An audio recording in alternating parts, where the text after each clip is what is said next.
정말 믿기 어려운 일이 벌어졌습니다. 중국 국영방송의 차세대 앵커가 뜻밖의 발언을 한 건데요.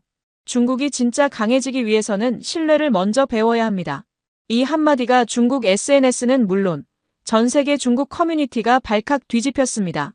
그 발언의 배경에는 아무도 예상하지 못했던 짧은 한국 여행이 있었다는 사실이 알려졌습니다. 자신만만하게 떠났던 그 여정에서 그녀는 처음으로 진짜 강대국이란 무엇인가라는 질문과 마주하게 됩니다. 도대체 그녀는 한국에서 무슨 일을 경험한 걸까요? 사연을 시작하기 전 여러분의 구독과 좋아요는 콘텐츠 제작에 큰 힘이 됩니다. 국가의 품격이란 과연 어디서부터 시작되는 걸까요? 지금 전 세계의 질서는 빠르게 재편되고 있습니다. 이제 아시아는 유럽과 미국의 기준을 따라가는 존재가 아니라 그 기준 자체를 다시 쓰기 시작했죠. 그리고 그 거대한 변화의 한복판에 중국의 젊은 앵커 한 명이 마주한 놀랍고도 조용한 충돌이 있었습니다. 저는 중국 국영방송 차세대 앵커 연수생 양미입니다.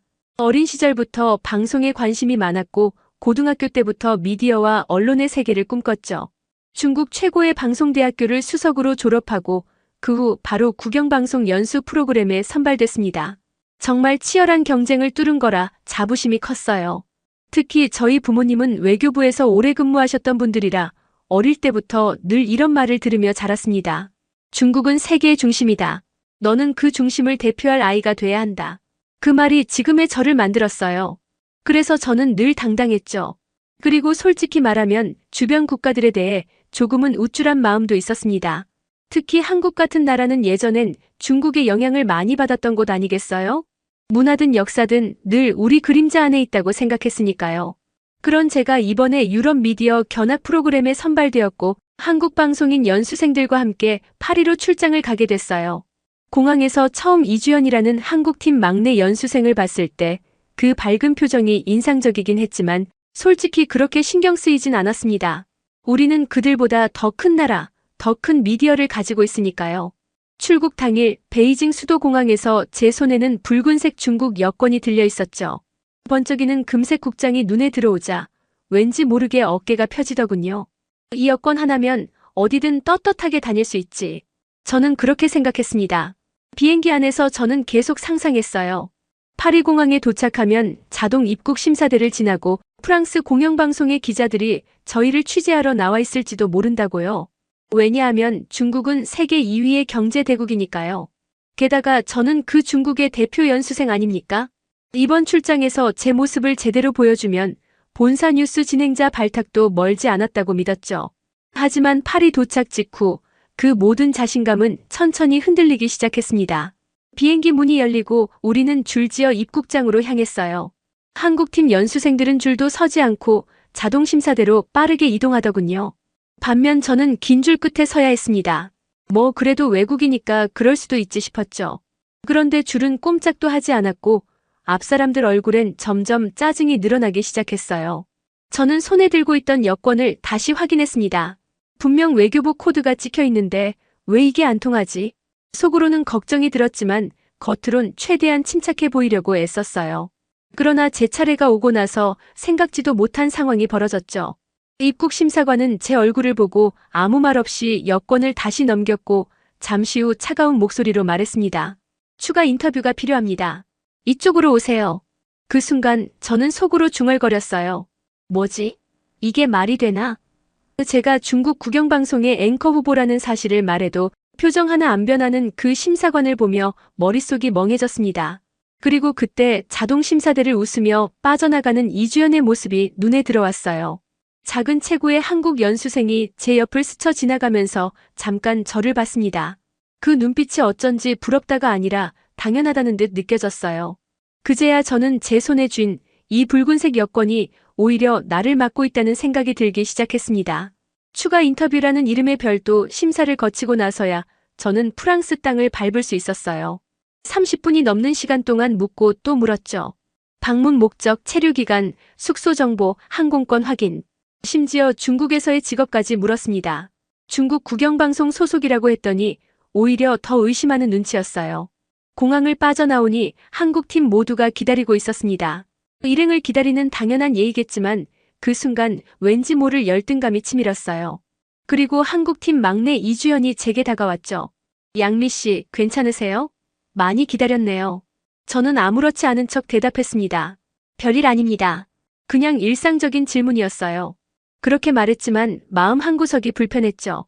세계 2위 경제대국 출신인 제가 이런 취급을 받다니. 호텔로 향하는 버스 안에서 중국 팀과 한국 팀은 자연스레 따로 앉았어요. 창밖으로 파리의 풍경이 지나갔죠. 아름다운 도시였지만 마음은 여전히 공항에 머물러 있었습니다. 내 여권은 왜 그들과 다른 대우를 받는 걸까? 처음 느껴보는 감정이었어요. 마침내 호텔에 도착했습니다. 고급스러운 로비를 보며 다시 기분이 좋아졌어요. 역시 우리 같은 중요한 방문단은 최고급 호텔에 머물러야 하니까요. 그런데 리셉션으로 다가가는데 한국팀이 먼저 체크인을 시작했습니다. 아, 한국에서 오셨군요. 환영합니다. 직원의 밝은 목소리가 로비에 울렸어요. 그녀는 환한 미소로 한국팀을 맞이했죠. 그들의 여권을 보자마자 표정이 밝아졌습니다. 심지어 서툰 한국어로 안녕하세요라고 인사까지 하더군요. 체크인은 순식간에 끝났어요. 직원은 호텔 시설을 친절하게 안내하고 심지어 한국인들이 좋아할 만한 파리의 명소까지 추천해줬습니다. 한국팀은 웃음꽃을 피우며 키카드를 받아들었어요. 이제 저희 차례였죠. 같은 직원인데 표정이 미묘하게 달라졌습니다. 미소는 있었지만 눈빛엔 온기가 사라졌어요. 중국에서 오셨네요. 그저 확인하는 말투였습니다. 환영한다는 말은 없었어요. 그리고 이어진 말이 저를 당혹스럽게 했죠. 보증금을 확인해야 합니다. 신용카드 또는 현금으로 준비해 주시겠어요? 저는 잠시 말문이 막혔어요. 조금 전 한국팀에게는 이런 요구를 하지 않았는데 말이죠. 하지만 프로페셔널한 태도를 유지하려 노력했습니다. 신용카드로 하겠습니다. 하지만 방금 한국팀에게는 보증금을 요구하지 않으셨던 것 같은데요. 직원은 단조롭게 대답했어요. 호텔 규정입니다. 일부 국가 손님에게는 보증금이 필요해요. 일부 국가라는 말이 가슴을 찔렀습니다. 중국에 대한 뭔가 다른 규정이 있다는 뜻이었죠. 신용카드를 내밀면서 속으로는 화가 치밀었어요. 중국 은행의 골드카드였지만 직원의 눈에는 그저 그런 카드 중 하나일 뿐이었습니다. 체크인을 마치고 로비에 잠시 앉아 있었어요. 다른 직원들이 프런트 데스크 뒤에서 이야기하는 소리가 들렸습니다. 한국 드라마와 음악 이야기였어요. BTS 공연 티켓을 구하려고 애쓰는 직원, 한국 드라마 속 파리 장면을 좋아한다는 직원. 그들은 흥미롭게 한국팀과 대화를 나누고 있었습니다. 로비 한쪽에선 호텔 매니저로 보이는 사람이 한국팀 단장과 악수하며 환하게 웃고 있었어요. 마치 VIP를 맞이하는 듯한 태도였죠. 반면 중국팀 단장은 키카드만 받아들고 조용히 엘리베이터로 향했습니다. 저는 로비 소파에 홀로 앉아 이 모든 광경을 지켜봤어요. 그리고 머릿속에 이상한 질문이 떠올랐습니다. 우리가 더 큰 나라인데 왜 이렇게 대우가 다른 걸까? 경제력, 국토 면적, 인구수 어느 하나 한국보다 작을 게 없는 중국인데 이곳에서는 우리가 마치 환영받지 못하는 손님 같은 느낌이었어요. 한국팀은 마치 오랜 친구처럼 대접받고 있었죠. 엘리베이터를 기다리며 창밖을 내다봤습니다. 파리의 아름다운 거리가 보였어요. 비행기를 타기 전까지만 해도 저는 이 도시를 정복하러 온 것 같은 기분이었는데 이제는 마치 이 도시에 받아들여지기 위해 노력해야 할 것 같은 기분이 들었습니다. 엘리베이터 문이 열리자 이주연이 나왔어요. 우리는 잠시 눈을 마주쳤죠. 그녀는 환하게 웃으며 인사했습니다. 양미 씨, 방은 어떠세요? 저희 내일 포럼에서 같은 테이블이래요. 저는 억지로 미소를 지으며 대답했어요. 네, 좋습니다. 그런데 그 순간 제가 갑자기 궁금해졌습니다. 이주연은 어떻게 이 호텔에서 이토록 자연스럽게 느끼는 걸까요? 어떻게 그녀의 나라는 이토록 쉽게 존중받는 걸까요? 외교적 지위나 국적보다 뭔가 다른 게 더 중요하다는 걸 저는 처음으로 느끼기 시작했습니다. 다음 날 아침 한중 미디어 포럼이 열리는 컨퍼런스 센터로 향했습니다. 파리의 아름다운 햇살이 창문을 통해 쏟아져 들어왔지만 제 마음은 여전히 어제의 불편함에서 벗어나지 못했어요. 컨퍼런스 센터 입구에 도착하자 웅장한 건물이 눈앞에 펼쳐졌습니다. 세계 각국의 기자들과 방송인들이 모여 있었어요. 명찰을 받고 행사장으로 들어갔죠. 양미 CCTV라고 적힌 명찰을 가슴에 달며 어깨를 폈습니다. 이곳에선 적어도 내 직함이 나를 대변해줄 거라 생각했어요. 첫 번째 세션은 국제 미디어의 신뢰성과 영향력이라는 주제였습니다. 저는 앞쪽 자리에 앉아 발표를 경청했죠. 영국 BBC, 독일 ARD, 프랑스 프랜스 24의 대표들이 차례로 발표했어요. 그들의 공통된 메시지는 신뢰였습니다. 시청자의 신뢰를 얻는 것, 그 신뢰를 유지하는 것이 미디어의 가장 큰 자산이라고요. 점심시간 후 패널 토론이 있었어요. 진행자가 아시아 미디어 대표로 한국의 이주현과 저를 불렀습니다. 연수생 신분이지만 각국 대표로서 의견을 나누는 자리였죠. 심장이 빠르게 뛰었어요. 중국 미디어의 위상을 보여줄 기회였습니다. 먼저 양미 씨에게 질문하겠습니다. 중국 미디어는 어떻게 국제 무대에서 영향력을 확대하고 있습니까? 진행자가 물었어요. 저는 준비했던 대답을 자신 있게 말했습니다. 중국은 역사와 영향력 면에서 세계 중심 국가입니다. 우리 미디어는 객관적 사실 전달을 통해 세계에 중국의 목소리를 알리고 있죠. 국영 미디어의 강점은 강력한 인프라와 풍부한 자원으로 어떤 상황에서도 온전한 방송을 제공할 수 있다는 점입니다. 그 순간 진행자의 표정이 미묘하게 바뀌었어요. 그럼 이주연 씨는 어떻게 생각하십니까?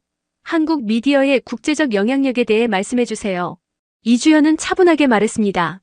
한국 미디어는 신뢰를 가장 중요한 가치로 삼고 있어요. 우리의 콘텐츠가 세계적으로 사랑받는 이유는 시청자들이 우리를 신뢰하기 때문이라고 생각합니다. 신뢰는 국력보다 오래 걸리죠. 크기보다 진실성이 더 중요하니까요. 진행자가 고개를 끄덕였어요. 신뢰라 좋은 지적입니다. 양미 씨, 중국 미디어와 신뢰의 관계에 대해 어떻게 생각하십니까? 갑자기 모든 시선이 저에게 쏠렸습니다. 이건 예상치 못한 질문이었어요. 중국 미디어의 신뢰. 이전까지 저는 신뢰보다 영향력과 위상에 더 초점을 맞춰왔죠. 물론, 잠시 말을 고르며 대답했습니다. 중국 미디어도 신뢰는 중요합니다. 하지만 우리는 더 큰 그림을 봐야 합니다. 중국은 14억 인구를 가진 거대 국가로 세계 경제의 핵심 축이죠. 우리의 영향력은 단순한 신뢰 이상의 것에서 비롯됩니다. 이주연이 부드럽게 끼어들었어요. 규모는 중요하지만 신뢰 없는 규모는 오히려 부담이 될 수 있어요. 한국 드라마나 K-팝이 세계적으로 사랑받는 이유는 강요하지 않기 때문 아닐까요? 사람들이 스스로 찾아오게 만드는 매력, 그게 바로 진짜 영향력이라고 생각합니다. 청중들이 작게 박수를 쳤습니다. 저는 겉으로는 여유를 유지했지만 내심 당혹스러웠어요. 이주연의 말은 너무 자연스러웠고 그녀의 관점은 청중들에게 더 설득력 있게 다가간 것 같았습니다. 토론이 끝나고 휴식 시간, 유럽의 여러 미디어 관계자들이 이주연에게 다가가 명함을 건넸어요. 반면 저에게는 거의 아무도 오지 않았죠. 한쪽 벽에 기대어 커피를 마시며 이 상황을 지켜봤습니다. 중국 내 가치가 세계에서 통하지 않을 수도 있다는 불안이 처음으로 피어올랐어요. 제가 믿어온 중국의 위상이라는 개념이 여기선 그다지 의미가 없어 보였습니다. 이주연이 저에게 다가왔어요. 양미 씨, 좋은 토론이었어요. 내일 미디어 박람회는 더 흥미로울 것 같아요. 그렇군요. 저는 짧게 대답했습니다. 이주연의 따뜻함이 오히려 신경 쓰였어요. 그녀는 자신이 우위에 있다는 걸 알고 있는 걸까요? 아니면 진심으로 동료애를 느끼는 걸까요? 호텔로 돌아오는 길, 파리의 화려한 거리를 걸으며 저는 계속 생각했습니다. 세계는 중국을 어떻게 보고 있는 걸까? 다음 날은 프랑스 미디어 산업 박람회 일정이었습니다.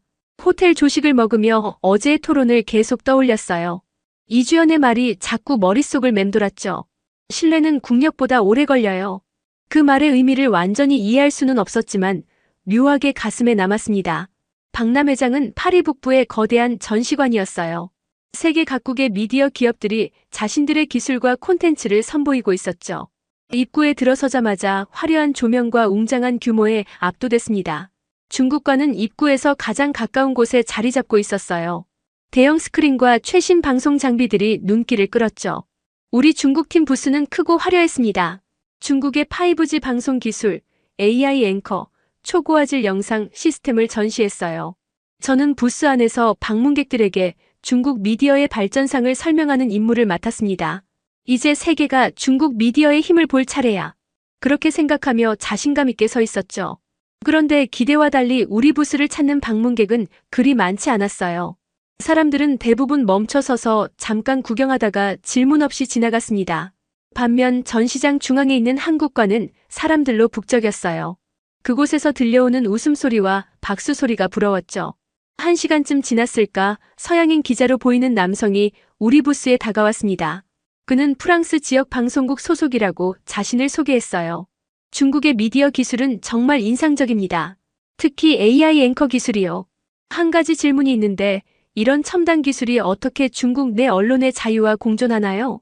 갑작스러운 질문에 저는 당황했어요. 준비된 대답은 기술적인 부분에 관한 것뿐이었거든요. 하지만 침착하게 대응하려 했습니다. 우리 중국은 국가의 안정과 발전을 위해 특별한 미디어 환경을 가지고 있습니다. 이런 첨단 기술은 사실을 더 정확하게 전달하기 위한 도구죠. 기자의 눈빛이 날카로워졌어요. 그렇군요. 하지만 제 질문은 그게 아닙니다. 서구 미디어 시장에서 신뢰를 얻기 위해 중국 미디어는 어떤 전략을 가지고 있나요? 특히 검열과 보안 문제가 계속 제기되는 상황에서요. 저는 식은땀이 났습니다. 이건 제가 대답하기 어려운 질문이었어요. 본사에서 승인된 대답만 해야 하는데 그런 민감한 질문에 대한 공식 입장은 없었거든요. 중국 미디어는 항상 객관적 사실을 전달하기 위해 노력하고 있습니다. 기술 발전을 통해 더 정확한 정보 전달이 가능해졌고요. 기자는 고개를 절레절레 흔들었어요. 그의 눈에는 실망감이 가득했습니다. 그는 몇 마디 더 묻다가 이내 자리를 떠났죠. 저는 그제서야 숨을 내쉬었어요. 분명 좋지 않은 인상을 남겼다는 걸 알았습니다. 그때 전시장 반대편에서 박수 소리가 터져 나왔어요. 호기심에 그쪽으로 걸어갔죠. 한국관에서 이주연이 서양 기자들에게 둘러싸여 인터뷰를 하고 있었습니다. 놀랍게도 그녀는 유창한 프랑스어로 대답하고 있었어요. 한국 언론의 독립성과 신뢰 구축 전략은 투명성에 있습니다. 우리는 국가와 별개로 진실을 추구하죠. 국민들이 신뢰하는 미디어가 되기 위해 늘 비판적 사고를 유지합니다. 기자들은 계속해서 질문을 던졌고 이주연은 자신감 있게 대답했어요. 심지어 민감한 정치 질문에도 주저없이 답변했죠. 그녀 주변으로 점점 더 많은 사람들이 모여들었습니다. 한국관 전체가 활기찼어요. 넷플릭스 관계자로 보이는 사람들이 한국 드라마 제작자들과 열띤 대화를 나누고 있었고 유럽 방송사 대표들은 한국의 다큐멘터리 제작팀과 협업을 논의하고 있었죠. 거기엔 뭔가 자유로운 분위기, 창의적인 에너지가 있었습니다. 다시 중국관으로 돌아오는 길 가슴이 무거웠어요. 우리의 화려한 기술과 거대한 규모에도 불구하고 사람들의 관심은 다른 곳에 있었습니다. 중국관을 찾는 이들도 대부분 기술에만 관심을 보였죠. 그들의 눈에는 경계심이 있었어요. 저녁이 되어 박람회가 마무리될 때까지 상황은 크게 달라지지 않았습니다. 저는 미디어 교류라는 이름으로 참가했지만 진정한 교류는 거의 이루어지지 않았어요. 그저 형식적인 명함 교환뿐이었죠. 박람회장을 나서며 깨달았습니다. 현실 앞에서 제 자부심이 무력해지는 순간이었어요. 제가 그토록 믿었던 중국의 위상, 중국 미디어의 영향력이 이곳에서는 통하지 않았습니다. 대신 신뢰라는 눈에 보이지 않는 가치가 더 큰 힘을 발휘하고 있었어요. 호텔로 돌아가는 버스 안에서 창밖을 바라보며 생각했습니다. 우리에게 부족한 건 뭘까? 단지 이미지의 문제일까? 아니면 더 깊은 무언가일까? 미디어 포럼 마지막 날, 주최 측은 참가자 모두를 위한 공식 만찬을 준비했습니다. 베르사유 궁전 근처의 고급 레스토랑이었어요. 프랑스의 역사가 숨쉬는 고풍스러운 공간이었죠. 황금빛 샹들리에, 화려한 벽화, 대리석 기둥 그 모든 것이 웅장했습니다. 레스토랑 입구에서 안내원이 참가자들을 맞이했어요. 그는 명단을 확인하고 국가별 테이블로 안내했습니다. 저는 중국 대표단과 함께 서 있었죠. 단장님께서 앞장서서 안내를 받았어요. 중국 대표단이시죠? 이쪽입니다. 안내원은 우리를 레스토랑 구석, 주방 근처의 테이블로 안내했습니다. 자리에 앉으니 식당의 구조가 한눈에 들어왔어요. 창가에는 프랑스, 독일, 영국 대표단이 앉아 있었고 그 옆으로 한국팀의 테이블이 있었죠. 그들은 모두 창문을 통해 베르사유의 아름다운 정원을 볼 수 있는 위치였습니다.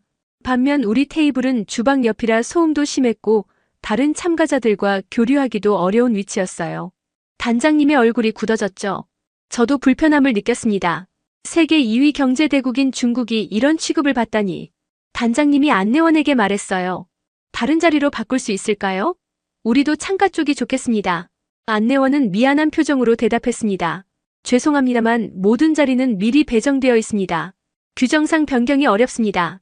단장님은 더 이상 말하지 않았지만 얼굴에 실망감이 역력했어요. 우리는 조용히 그 자리에 앉았습니다. 주방에서 나오는 시끄러운 소리와 함께 저녁 식사가 시작됐죠. 식사가 한창일 때 누군가 우리 테이블에 다가왔어요. 이주연이었습니다. 그녀는 미소를 지으며 저에게 말했죠. 양미 씨, 괜찮으시면 자리를 바꾸실래요? 우리 테이블이 창가라 경치가 정말 좋거든요. 제가 대신 여기 앉을게요. 순간 저는 어떻게 대답해야 할지 몰랐어요. 분명 호의였지만 그 호의를 받아들이는 것이 마치 저희의 상황을 인정하는 것 같았습니다. 마치 구제를 받는 듯한 느낌이었죠. 그럴 필요 없습니다. 여기도 좋아요. 제 답변은 딱딱했어요. 이주연의 표정이 잠시 당혹스러워 보였지만 곧 이해한다는 듯 미소 지었습니다. 알겠어요.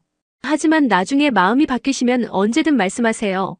그녀가 돌아간 후 테이블에 어색한 침묵이 흘렀어요. 단장님이 낮은 목소리로 말했습니다. 굳이 그렇게 거절할 필요는 없었을 텐데. 저는 대답하지 못했어요. 단장님의 말씀이 맞았습니다. 제 자존심이 합리적인 제안을 거절하게 만든 거죠. 식사를 하면서도 계속 이주연의 제안이 마음에 걸렸어요. 그녀의 배려가 오히려 더 선명하게 제 마음에 남았습니다. 만찬 중간에 각국 대표의 건배사가 이어졌어요. 프랑스, 독일, 영국 그리고 놀랍게도 한국 대표가 차례로 초대됐습니다. 한국 대표는 유창한 프랑스어로 건배사를 했고 모두가 박수쳤어요. 중국 대표는 초대받지 못했죠. 만찬이 끝나고 호텔로 돌아가는 길 저는 계속 생각했어요. 왜 우리는 창가에 좋은 자리를 받지 못했을까? 왜 건배사를 할 기회를 얻지 못했을까? 그리고 왜 이주연은 그렇게 쉽게 자리를 양보할 수 있었을까? 호텔 로비에 도착했을 때 이주연이 엘리베이터 앞에서 기다리고 있었습니다. 그녀는 저를 보자 미소 지었어요. 오늘 만찬 어땠어요? 음식은 맛있었죠? 네, 괜찮았습니다. 짧게 대답했지만 마음 한구석이 불편했어요. 그래서 덧붙였습니다. 자리 제안해줘서 고마워요. 제가 좀 무례했네요. 이주연은 고개를 저었습니다. 아니에요. 충분히 이해해요. 제가 당신 입장이었어도 그랬을 거예요. 그 말이 저를 더 당혹스럽게 했어요. 이주연은 제 마음까지 이해하는 것 같았습니다. 엘리베이터를 기다리며 우리는 침묵했어요. 그때 문득 궁금해졌습니다. 이주연 씨, 어떻게 그렇게 자신감 있게 행동할 수 있죠? 이곳에서 한국은 정말 환영받는 것 같아요. 그녀는 잠시 생각하더니 대답했습니다. 자신감이라기보다는 편안함이 아닐까요? 우리가 세계에서 특별한 대우를 바라지 않아요. 그저 서로 존중하며 진심으로 만나는 것, 그게 중요하다고 생각해요. 엘리베이터 문이 열렸고 우리는 각자의 층에서 헤어졌어요. 제 방으로 돌아와 침대에 누웠지만 이주연의 말이 계속 머릿속을 맴돌았습니다. 그저 서로 존중하며 진심으로 만나는 것. 그날 밤 처음으로 상대방의 태도에 제 감정이 흔들렸어요. 중국인으로서의 자부심과 함께 어떤 불편한 자각이 서서히 피어오르기 시작했습니다. 머릿속엔 계속 의문이 맴돌았어요. 왜 중국과 한국의 대우가 이토록 다른 걸까? 이건 단순한 우연일까? 아니면 뭔가 더 깊은 이유가 있는 걸까? 호텔방 책상에 놓인 태블릿을 켰습니다. 궁금증을 참을 수 없어 검색을 시작했어요.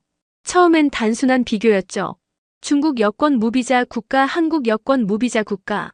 결과가 놀라웠습니다. 중국 여권은 약 80개국의 무비자 입국이 가능했지만 한국 여권은 거의 190개국에 가까운 나라에 무비자로 입국할 수 있었어요. 세계 여권 순위에서도 한국은 상위권, 중국은 중하위권이었죠. 어떻게 이런 일이 믿을 수 없었습니다. 중국은 세계 2위의 경제대국인데 어떻게 여권 영향력에서 이렇게 차이가 날 수 있을까요? 더 궁금해져서 다음 검색어를 입력했어요. 유럽에서 중국인 관광객 이미지 그리고 유럽에서 한국인 관광객 이미지. 검색 결과를 보고 가슴이 무거워졌습니다. 몇몇 기사와 포럼에서 중국인 관광객은 시끄럽고 규칙을 잘 지키지 않으며 무례하다는 평가를 받고 있었어요. 반면 한국인 관광객은 세련되고 매너가 좋으며 조용하고 예의 바르다는 평가가 많았죠. 특히 한 여행 블로그의 글이 눈에 띄었습니다. 파리의 한 카페 주인이 쓴 글이었어요. 중국인 단체 관광객이 오면 가게가 순식간에 시끄러워져요. 쓰레기를 아무데나 버리고 직원들에게 소리를 지르죠. 반면 한국인 관광객들은 항상 조용히 줄을 서고 떠날 때는 테이블을 깨끗이 정리합니다. 이런 문화적 차이가 각 국가의 이미지를 형성하는 것 같아요. 그 글을 읽으며 얼굴이 화끈거렸습니다. 부정하고 싶었지만 제가 중국에서 본 일부 관광지의 모습이 떠올랐어요. 시끄럽게 떠들고 쓰레기를 아무데나 버리고 줄을 서지 않는 사람들. 그런 모습이 우리의 이미지가 되었다는 사실이 충격적이었습니다. 계속해서 다양한 자료를 읽었어요. 세계 언론 자유도, 지수, 국가 브랜드 가치, 해외에서의 이미지 조사 모든 자료가 저에게 충격을 주었습니다. 제가 그토록 자랑스럽게 여겼던 중국의 위상과 현실 이미지 사이에 큰 괴리가 있었어요. 특히 놀라웠던 건 서방 국가들이 중국의 경제적 성장은 인정하면서도 그 이면의 가치와 시스템에 대해서는 깊은 불신을 가지고 있다는 사실이었습니다. 반면 한국은 비록 규모는 작지만 민주주의와 투명성, 창의성을 바탕으로 한 신뢰를 쌓아왔다고 평가받고 있었어요. 검색을 계속하다 국가 이미지에 관한 한 연구 보고서를 발견했습니다. 그 보고서는 국가 이미지를 구성하는 요소로 국민의 행동이 가장 중요하다고 강조했어요. 아무리 정부가 거대한 홍보를 해도 그 나라 사람들의 일상적인 행동이 실제 이미지를 만든다는 거였죠. 창밖을 바라보며 깊은 한숨을 내쉬었습니다. 밤하늘의 파리가 아름다웠어요. 그동안 제가 얼마나 좁은 시야로 세상을 바라보고 있었는지 깨달았습니다. 중국이 강대국이니까 세계 2위 경제대국이니까 그것만으로 존중받을 수 있다고 믿었던 제 생각이 얼마나 단순했는지 말이죠. 다시 태블릿으로 눈을 돌렸어요. 마지막으로 한 가지 더 검색했습니다. 국제사회에서 신뢰받는 방법. 그 결과들을 읽으며 저는 천천히 깨닫기 시작했어요. 진정한 강대국은 단순히 경제력이나 군사력만으로 만들어지는 게 아니라는 것을, 사람들의 마음을 얻는 것, 신뢰를 쌓는 것이 더 중요하다는 사실을 침대에 누워 천장을 바라보며 생각했습니다. 무너지는 자존심과 함께 새로운 깨달음이 피어나기 시작했어요. 이주연의 말이 다시 떠올랐습니다. 신뢰는 국력보다 오래 걸려요. 그 말의 의미를 이제야 조금 이해할 수 있을 것 같았습니다. 내일은 일정이 변경되어 서울에 들르게 된다는 얘기를 들었어요. 처음에는 그저 경유지로 생각했지만 이제는 다른 시각으로 한국을 바라보고 싶어졌습니다. 잠들기 전 창문을 열고 파리의 밤 공기를 깊게 들이마셨어요. 내일부터는 좀 더 열린 마음으로 세상을 바라봐야겠다고 다짐했습니다. 파리에서의 일정이 끝나고 출장 연장으로 한국에 며칠 머무르게 됐습니다.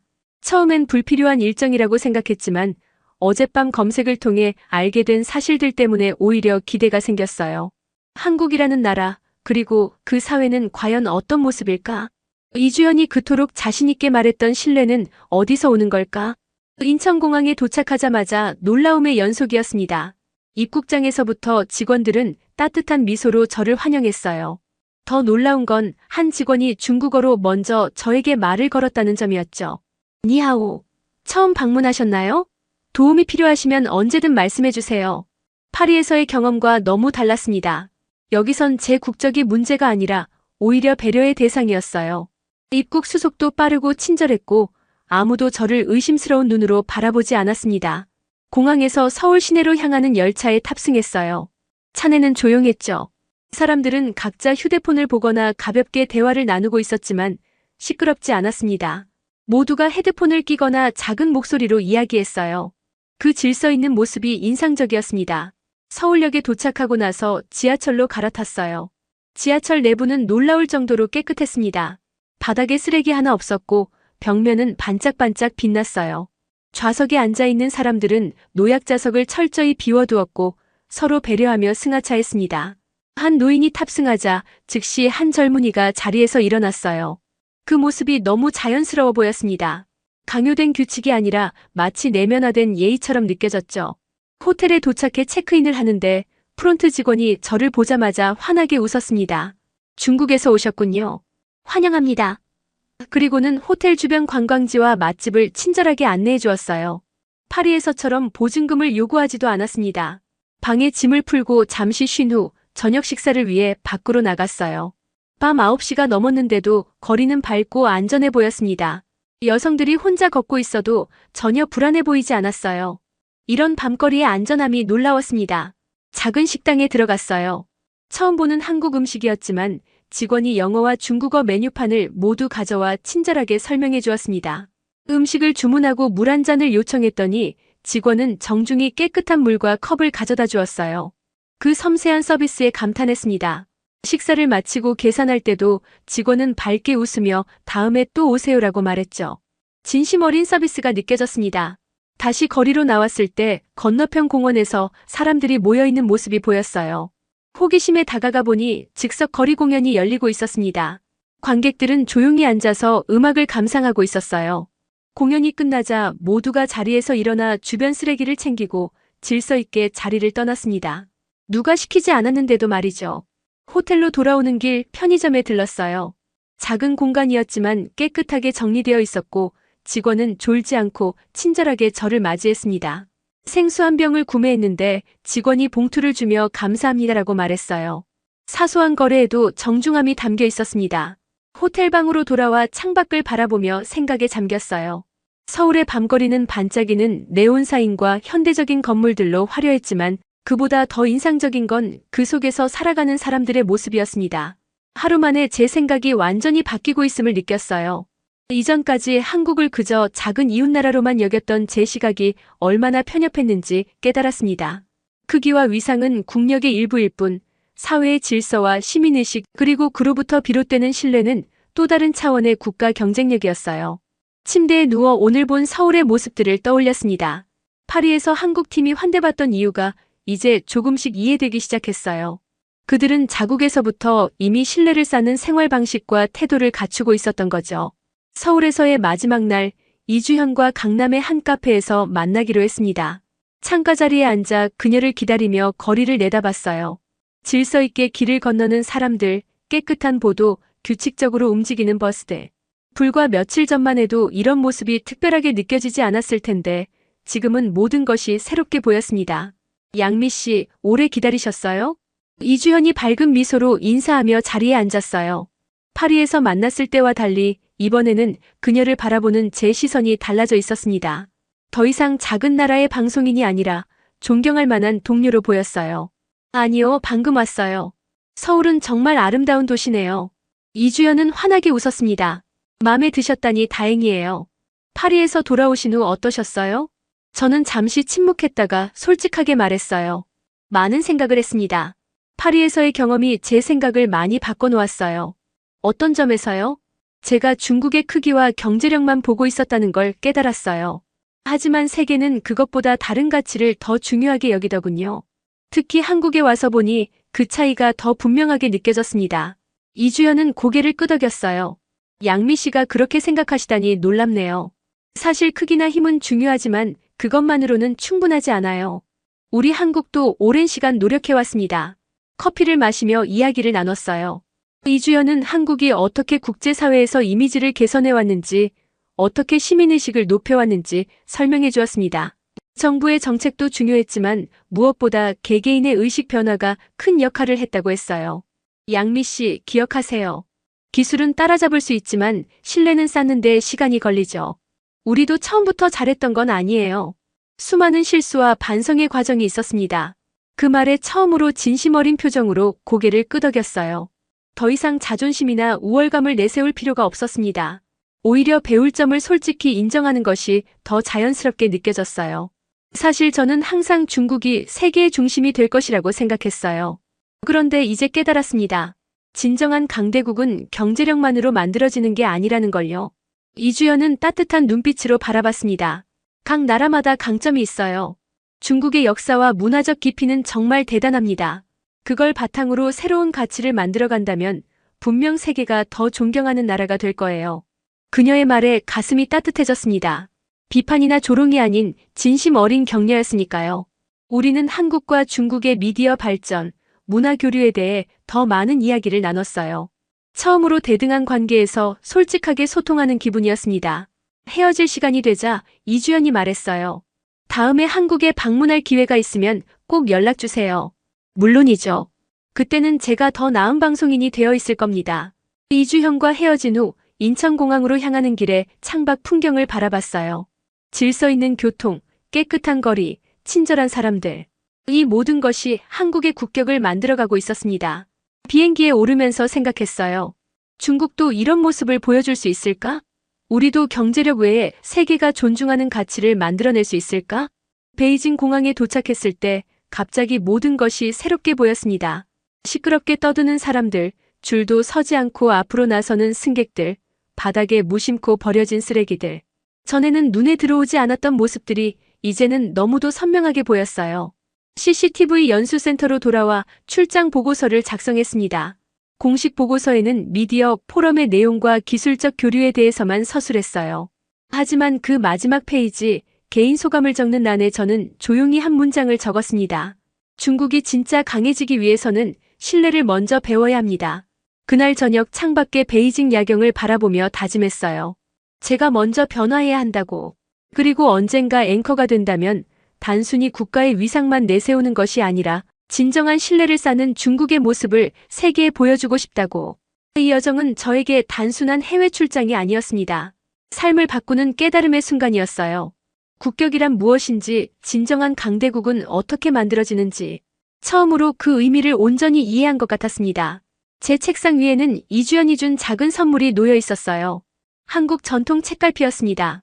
그 위에 적힌 문구가 마음에 와닿았습니다. 진정한 강함은 겸손에서 시작된다. 그 말이 제 새로운 여정의 시작이 될 것 같았습니다. 지금까지 긴 이야기 들어주셔서 진심으로 감사드립니다. 저의 이야기가 여러분께 새로운 시각을 줄 수 있었기를 바랍니다. 오늘의 이야기가 마음에 와닿았다면 구독과 좋아요를 눌러주세요. 다음에도 더욱 흥미로운 이야기로 찾아뵙겠습니다. 감사합니다.